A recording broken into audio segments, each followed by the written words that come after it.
Assalamualaikum warahmatullahi wabarakatuh. Di video kali ini, kesempatan kali ini saya mau sedikit menjelaskan apa itu Geographic Information System. Nah, jadi untuk Geographic Information System ini salah satu sistem geografi yang biasa kita gunakan ya, contohnya seperti Google Maps mungkin yang sekarang memang sedang happening. Lanjut, apa sih itu Geographic Information System? Nah, apa itu GIS atau Geographic Information System atau Sistem Informasi Geografis? Nah, GIS ini adalah suatu rangkaian sistem komputer untuk menangkap, menyimpan, memeriksa, dan menampilkan data yang terkait dengan posisi di permukaan bumi. Kemampuan ini membedakan GIS dari alat informasi sistem lainnya yang dapat membuatnya berharga untuk berbagai perusahaan publik maupun swasta. Nah, dengan keunggulannya itu salah satunya dapat menjelaskan peristiwa, memprediksi hasil, dan strategi perencanaan yang ditampilkan dari hasil GIS ini. Biasanya dapat ditampilkan dalam aplikasi mobile maupun dalam PC juga bisa ya. Selanjutnya, ada beberapa komponen GIS yang dapat menghasilkan suatu tampilan yang baik, yaitu yang pertama, GIS ini disusun oleh salah satu komponen penting, yaitu hardware. Apa itu hardware? Jadi hardware ini atau perangkat kelas ini berupa PC di mana GIS dapat beroperasi. Nah, saat ini perangkat lunak GIS berjalan pada berbagai jenis perangkat keras, dari server komputer terpusat hingga komputer desktop yang digunakan secara standalone atau dengan konfigurasi jaringan tertentu. Nah, yang kedua ini adanya software, yaitu fungsinya sebagai alat yang diperlukan untuk menyimpan, menganalisis, dan menampilkan informasi geografis. Lalu yang ketiga ada data. Nah, data ini adalah komponen yang paling penting dari GIS ini, yaitu data geografis dan tabular terkait data dapat dikumpulkan secara internal atau dibeli dari para penyedia data komersial. Nah, dengan adanya data ini sehingga GIS dapat menampilkan apa yang user mau. Selanjutnya ada people, yaitu kita sendiri, atau human atau user juga, yaitu para pengguna GIS berasal dari spesialis teknis yang dapat merancang dan memelihara sistem kepada mereka yang menggunakannya untuk membantu mereka melakukan pekerjaan sehari-hari. Jadi GIS ini sangat bermanfaat ya untuk kehidupan kita. Lalu selanjutnya ada metode. Nah, GIS ini sukses sekali ya membuat rancangan informasi geografis ini, tentunya menggunakan metode, yaitu metode yang beroperasi sesuai dengan rancangan, rencana, dan aturan bisnis yang dibangun dengan baik, sehingga menghasilkan suatu software yang memang baik dan banyak manfaatnya. Selanjutnya, bagaimana sih cara kerja GIS ini? Nah, GIS ini menyimpan informasi tentang dunia sebagai kumpulan lapisan tematik yang dapat dihubungkan bersama-sama oleh geografi.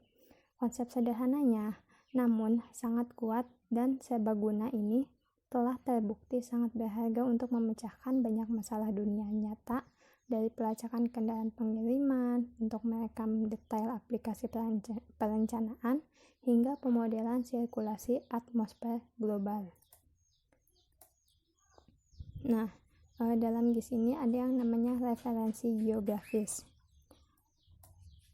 Apa sih referensi geografis itu? Yaitu berisi tentang referensi geografis eksplisit seperti garis lintang dan garis bujur atau koordinat grid nasional, atau referensi implisit seperti alamat, kode pos, nama jalur sensus, tanda tegakan hutan, atau nama jalan.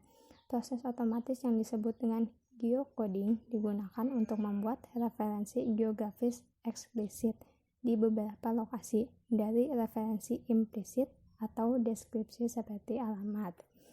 Nah, Referensi geografis ini memungkinkan Anda atau kita untuk menemukan fitur seperti sebagai tegakan bisnis atau hutan dan peristiwa seperti gempa bumi di permukaan bumi untuk dianalisis.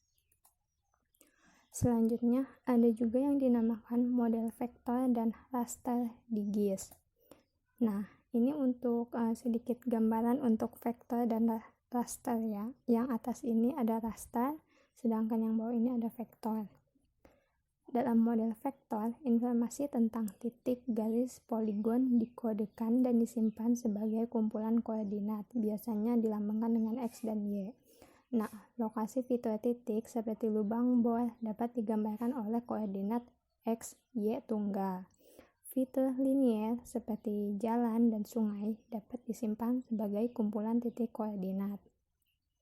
Sedangkan fitur poligon seperti wilayah penjualan dan daerah tangkapan sungai dapat disimpan sebagai loop tertutup koordinat.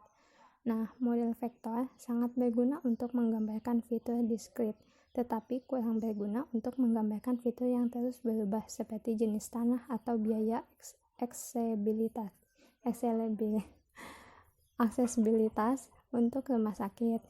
Sedangkan model raster telah berevolusi untuk memodelkan fitur berkelanjutan seperti itu. Gambar raster terdiri dari kumpulan sel grid seperti peta atau gambar yang dipindai.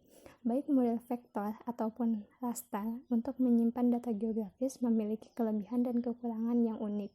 GIS modern mampu menangani kedua model tersebut loh. Selanjutnya, ini ada beberapa contoh aplikasi di GIS. Ini lambangnya. Aplikasi ini bernama Global Mapper. Lalu yang selanjutnya ada Google Earth Engine. Yang ketiga ada SAS Planet. Kemudian ada manfaat GIS. Yang pertama, mengetahui persebaran sumber daya alam, kawasan lahan, pembangunan, serta pemetaan ruang. Seperti yang kita bisa lihat dari Google Maps juga, kita bisa melihat suatu wilayah apakah masih banyak ditumbuhi oleh pohon-pohon atau masih rimbun gitu, kan masih kelihatan ya. Lalu yang kedua, mengetahui potensi persebaran penduduk, lahan pertanian, jaringan transportasi, pemukiman, kawasan industri, dan lain-lain. Nah, dari maps ini kita juga bisa melihat nih, kalau misalkan persebaran penduduk itu ditandai dengan biasanya banyaknya gambar-gambar rumah, atap rumah dari si maps-nya ini. Lalu untuk lahan pertanian, apakah di suatu wilayah tersebut masih terdapat sawah, dan lain sebagainya. Lalu yang ketiga ada perencanaan kesiapan darurat, analisis kriminal, perencanaan patrol, dan analisis penempatan fasilitas. Biasanya ini dimanfaatkan di lingkungan masyarakat. Lalu yang keempat, pemetaan rute, penempatan kabel, perencanaan jaringan transportasi, dan telekomunikasi.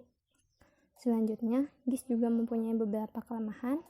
Yang pertama, sumber daya manusia harus menguasai teknologi yang terus berkembang. Nah, dengan GIS ini kan menerapkan teknologi yang makin maju dan berkembang, jadi mau nggak mau kita sebagai manusianya itu harus menguasai teknologi tersebut. Nah, yang kedua, biaya yang dikeluarkan relatif mahal untuk membuat suatu sistem atau software sekelas Google Maps itu kan pastinya tidak membutuhkan biaya yang sedikit.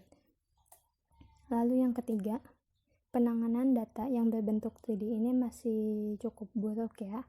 Lalu yang keempatnya, model objek ini masih terbatas dan belum beragam. Mungkin untuk kedepannya akan ada pembaharuan sistem yang dapat menambah beberapa objek. Nah, sekian video kali ini. Kalau misalkan ada kurangnya, mohon maaf karena kita masih sama-sama belajar ya. Wassalamualaikum warahmatullahi wabarakatuh.